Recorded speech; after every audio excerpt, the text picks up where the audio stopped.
entire city of Boston. So there are 13 Boston City Councilors. You have 9 that represent districts and 4 that represent the whole city.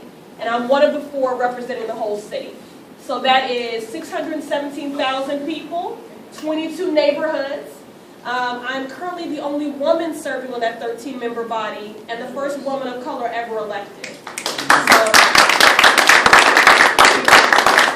when people clap, I never know how to react to that.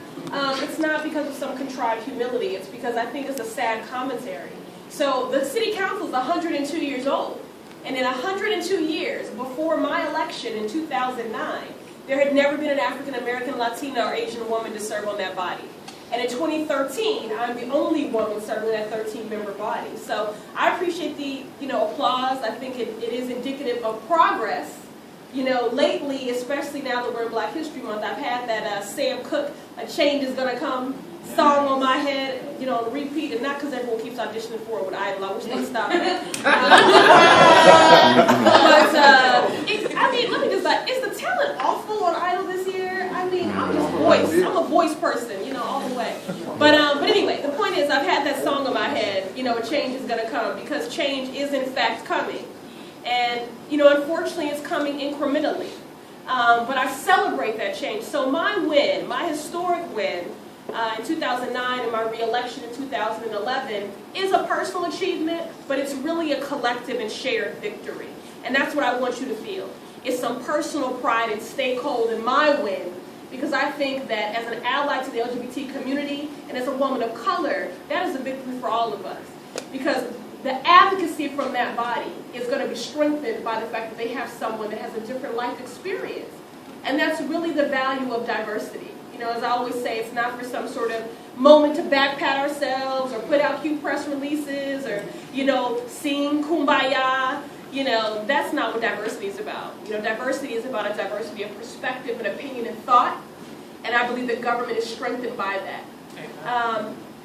So before I go too further, I do just want to acknowledge the leadership of Corey and your co-founder. Where did you go? Tell me your name. Quincy. Quincy. Like the city and the president. The head, not the heart. But Corey and Quincy, I just want to thank you for your leadership and for your vision. I'm one of those people that's never been big on encouraging dreamers per se, because I think there's a role for dreamers, but I'm all about visionaries, because visionaries have a dream and then make that manifest. Okay, so I just want to celebrate Corey and Quincy for being visionaries, all right? I celebrate that, and you have already had an incredible impact. And the organization is really in its infancy, so I'm just very proud of you. And as we're talking about LGBTQ role models, begin here with those that have just stood before you, right? Because in order to be it, you must first see it. So if you want to know what LGBTQ Black and brown leadership looks like, look no further than these 2 gentlemen right here. Okay? And then put a mirror up and look at your damn self, okay?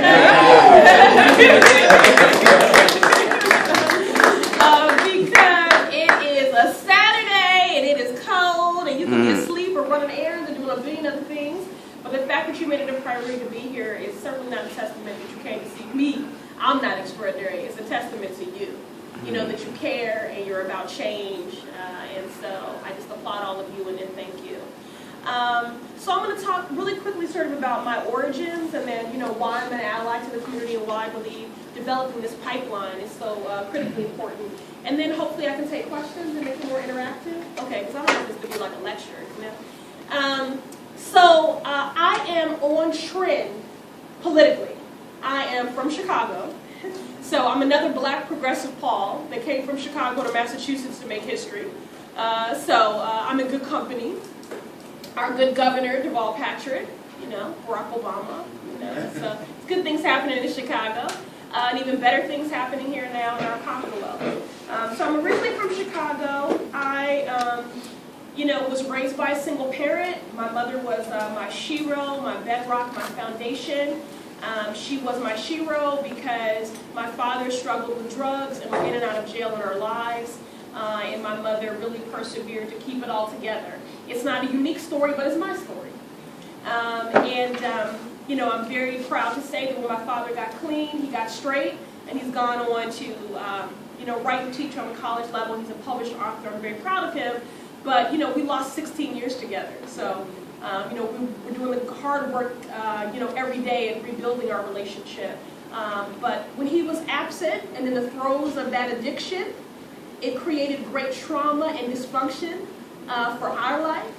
I believe that his absence and the destabilization of our family left me vulnerable.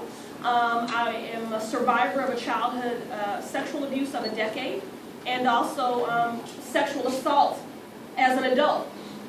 And the reason why I'm so candid about being a survivor and about having an incarcerated parent who struggled with drugs and about being raised by a single parent is because I know that that story, although it is mine, does not belong only to me. And that really is why I do the work that I do, because my story is a normalized story. It is the story for too many families. And I feel a special responsibility to say that I'm a survivor, and I believe this is one of the reasons why I very early in life identified with the LGBTQ community, because I couldn't be outspoken about that for a long time. It was a huge part of my identity. It was something that I was afraid to say out loud for fear of being labeled, for fear of being stigmatized, for fear of being judged. And I was already carrying enough shame, around. And just when you're black or brown, you already have labels being put on you. That you are black and that you are brown. And things that you can't control, like, the zip code or area code which you were born into, which because of the state of affairs in our country can many times dictate the trajectory of your life if you don't have advocates and intervention, and support. So, you have all these labels already being put on you. And so it is scary to think about self-disclosing or identifying how God made you and giving the world the power to put another label on you. That's not easy. But it's necessary to the upliftment and the elevation and the advancement of us all, individually and collectively.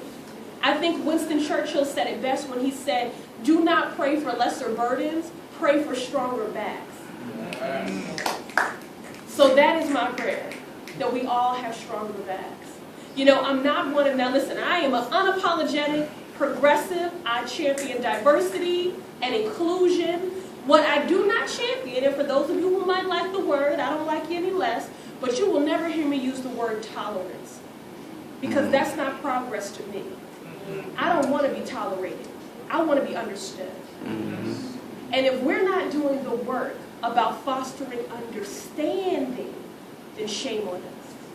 The community that we aspire to live in, the world that we want to embrace, it doesn't happen organically. We have to be proactive and intentional about building that community, about building that world. And it begins with people like you. So that's really why I wanted to make it a priority to be here today. And I was thinking about so many things coming into this space.